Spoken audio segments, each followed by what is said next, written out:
भारत की सर्वोच्च न्यायालय में हाल ही में एक ऐसा मामला सुना जिसने न केवल कोर्ट का ध्यान खींचा बल्कि एक मिसाल भी कायम की। आमतौर पर मैट्रिमोनियल डिस्प्यूट्स में संपत्ति, स्त्री धन, एलिमनी, मेंटेनेंस या बच्चों की कस्टडी को लेकर लंबी लड़ाई होती है। लेकिन इस मामले में पत्नी ने ना कोई पैसा मांगा, ना ही कोई संपत्ति और ना कोई आर्थिक दावा, बल्कि उल्टा उन सोने की चूड़ियों को वापस कर दिया जो विवाह के समय पति की मां ने दी थी। सुप्रीम कोर्ट ने इस गेस्चर को बहुत ही दुर्लभ और सराहनीय कहा। यह मामला विक्रम वर्सेस प्रिया, यह ट्रांसफर पिटीशन सिविल नंबर 2058/2025 के नाम से दर्ज है और न्यायमूर्ति जेबी पारदीवाला एवं न्यायमूर्ति केवी विश्वनाथन की पीठ ने इस पर अंतिम निर्णय दिया। मामला था, पति पत्नी काफी समय से अलग रह रहे थे और विवाह टूट चुका था। दोनों ने यह महसूस किया कि साथ रहना अब संभव नहीं है, इसलिए आपसी सहमति यानी कि म्यूचुअल कंसेंट से विवाह समाप्त करने का निर्णय ले लिया। म्यूचुअल कंसेंट डिवोर्स जैसे आमतौर पर कई शर्तों पर आधारित होता है, जैसे एलिमनी, स्त्री धन की वापसी, संपत्ति का बंटवारा, भविष्य की जिम्मेदारियां, आपराधिक या दीवानी मुकदमों का निपटारा। लेकिन इस मामले में इन सब में एक भी मांग सामने नहीं आई। इसके विपरीत पत्नी ने खुद कहा कि वह कोई पैसा, भरण पोषण या मुआवजा नहीं मांग रही। यहां तक कि उसने वो सोने की चूड़ियां भी लौटा दी जो उसे विवाह में देन के रूप में मिली थी। सुनवाई की शुरुआत में पत्नी के वकील ने कहा कि उनकी मुवक्किल कोई आर्थिक दावा नहीं कर रही, कोई एलिमनी नहीं चाहती, कोई मेंटेनेंस नहीं चाहती, कोई केस काउंटर केस नहीं रख रही। जब कोर्ट को बताया गया कि केवल सोने की चूड़ियां वापसी के लिए बची हैं, तो कोर्ट ने पहले सोचा कि पत्नी अपने स्त्री धन की वापसी चाहती है। यह एक सामान्य बात है, क्योंकि स्त्री धन कानूनी रूप से पत्नी की संपत्ति होती है और उसे रखने का पूर्ण अधिकार पत्नी को है। लेकिन तभी पत्नी के वकील ने स्पष्ट किया, माय लॉर्ड, ये चूड़ियां पत्नी की नहीं बल्कि पति की मां की थी। पत्नी उन्हें वापस कर रही है। यह सुनकर न्यायमूर्ति पारदीवाला ने कहा, यह बहुत ही दुर्लभ सेटलमेंट है। आज के समय में ऐसी सहानुभूति और त्याग बहुत कम देखने को मिलता है।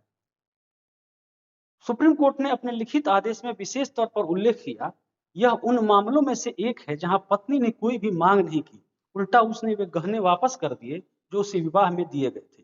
कोर्ट ने कहा, यह गेस्चर आजकल बेहद कम दिखता है। कोर्ट ने यह भी कहा कि वैवाहिक विवादों में अक्सर एक पक्ष दूसरे से भारी रकम या संपत्ति की मांग करता है, लेकिन यहाँ पत्नी ने किसी भी चीज की अपेक्षा नहीं रखी। इसने मामले को अनूठा और सकारात्मक बना दिया। जब पत्नी वीडियो कॉन्फ्रेंस के माध्यम से कोर्ट में शामिल हुई, तो जस्टिस पारदीवाला ने उससे कहा, हमने आदेश में भी लिखा है कि यह बहुत ही रेयर केस है जहां कोई लेन देन नहीं हुआ। आप सराहना के योग्य हैं। अतीत को भूल जाएं और खुशहाल जीवन जिए। कानूनी रूप से यह फैसला बहुत ही महत्वपूर्ण है। इसमें आर्टिकल 142 का प्रयोग हुआ है।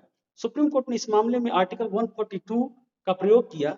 आर्टिकल 42 कोर्ट को पूर्ण न्याय यानी करने के लिए विशेष अधिकार देती है। जैसे court mutual consent divorce act, Hindu marriage act जो है, उसका सेक्शन 13B की सामान्य 6 महीने की कूलिंग ऑफ पीरियड जैसे नियमों को बाईपास कर सकता है।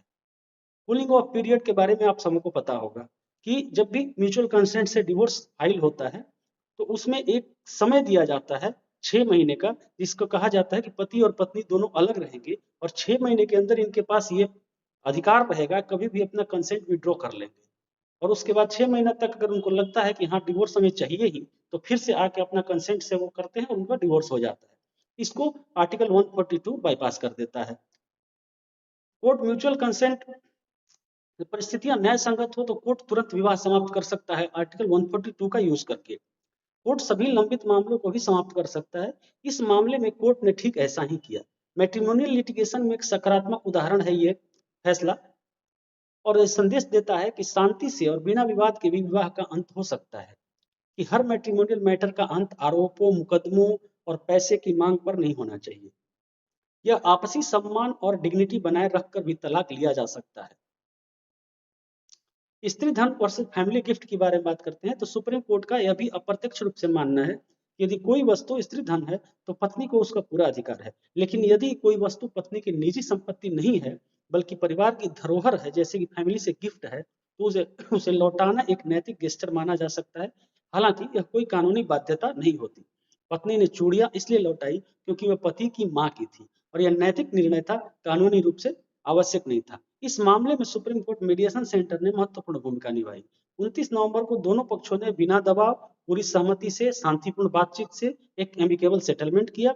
सुप्रीम कोर्ट ने हमेशा कहा है कि मैट्रिमोनियल डिस्प्यूट्स में मीडिएशन सबसे प्रभावी तरीका है। यह मामला मीडिएशन की शक्ति को फिर से साबित करता है। सुप्रीम कोर्ट ने अपने अंतिम आदेश में कहा कि उपरोक्त परिस्थितियों को देखते हुए हम आर्टिकल 142 के तहत विवाह को समाप्त करते हैं। पक्षकारों के बीच लंबित सभी कार्यवाही क्वेश की जा सकती है। इसका मतलब ये हुआ कि विवाह पूरी तरह से समाप्त हो गया, आगे कोई केस नहीं रहेगा, दोनों पक्ष स्वतंत्र हैं अपने अपने जीवन में आगे बढ़ने के लिए। यह निर्णय बताता है कि विवादों का अंत हमेशा कटुता से नहीं होना चाहिए। विवाह समाप्त हो सकता है, लेकिन सम्मान समाप्त नहीं होना चाहिए। पत्नी का गहने वापस देना कोई कमजोरी नहीं, बल्कि उदारता है। हम यह हम सबको सिखाता है कि हमेशा अदालतों में लड़ाई से नहीं, बल्कि समझदारी और सहानुभूति से भी हल निकल सकता है। इसका निष्कर्ष यह है कि विक्रम वर्सेस प्रिया मामला एक अनोखा उदाहरण है कि आपसी सम्मान, परिपक्वता और भावनात्मक बुद्धिमत्ता से मैट्रिमोनियल डिस्प्यूट्स को भी सुंदर ढंग से समाप्त किया जा सकता है। जहां आजकल छोटे छोटे विवाद बड़े मुकदमों में बदल जाते हैं, वहीं यह मामला दिखाता है कि समझौता, त्याग और सद्भावना अभी भी समाज में मौजूद हैं, बस दुर्लभ है। सुप्रीम कोर्ट द्वारा पत्नी के इस गेस्चर की सराहना न केवल उचित है, बल्कि आने वाले समय के लिए एक मार्गदर्शन भी है।